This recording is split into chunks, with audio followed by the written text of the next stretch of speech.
ప్రతి 2 ఏళ్లకు ఒకసారి తెలంగాణలో ఇది ఒక పెద్ద పండుగ. అదే వైన్ షాప్ టెండర్ల పండుగ.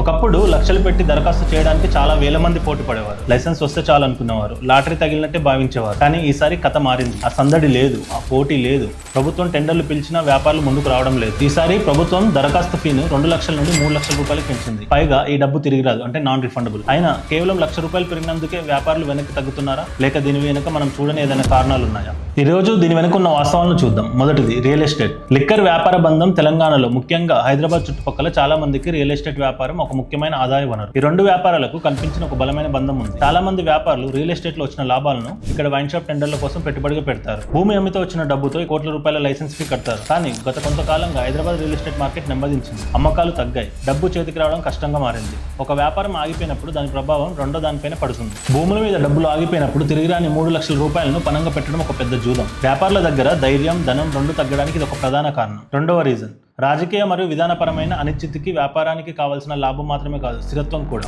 రాష్ట్రంలో కొత్త ప్రభుత్వం ఏర్పడింది. మద్యం అమ్మకాలపై వారి విధానాలు, నియమ నిబంధనలు ఎలా ఉండబోతున్నాయి ఇంకా పూర్తి స్పష్టత రాలేదు. రాబోయే 2 ఏళ్ల పాటు వ్యాపారం ఎలా ఉంటుందో తెలియకుండా కోట్లాది రూపాయలను పెట్టుబడి రిస్క్ లో పెట్టడానికి ఎవరు ఇష్టపడరు. ఒకవేళ ప్రభుత్వం కొత్త ఆంక్షలు విధిస్తే, పన్నులు పెంచితే, లేదా షాపుల సమయాన్ని తగ్గిస్తే, ఇలాంటి ఎన్నో ప్రశ్నలు వారిని వెనక్కి లాగుతున్నాయి. ఈ అనిశ్చితి వ్యాపారుల ధైర్యాన్ని దెబ్బతీస్తుంది. కాబట్టి వైన్ షాప్ టెండర్లకు స్పందన తగ్గడానికి కారణం కేవలం పెరిగిన దరఖాస్తు ఫీ మాత్రమే కాదు, అది నెమ్మదించిన రియల్ ఎస్టేట్ మార్కెట్ను, రాష్ట్రంలో నెలకొన్న రాజకీయ అనిశ్చితికి అద్దం పడుతుంది. పెరిగిన 3 లక్షల ఫీ ఆ నిప్పుకు ఆజ్యం పోసినట్టు మారింది. వ్యాపారుల ఈ వెనకడుగు ప్రభుత్వ ఖజానాకు కేవలం ఇది ఒక తాత్కాలిక దెబ్బ మాత్రమేనా, లేక తెలంగాణలో మారుతున్న ఆర్థిక సమీకరణాలకు ఇది ఒక సూచన? మీరేమంటారు? ఈ వీడియో కింద కామెంట్ చేయండి.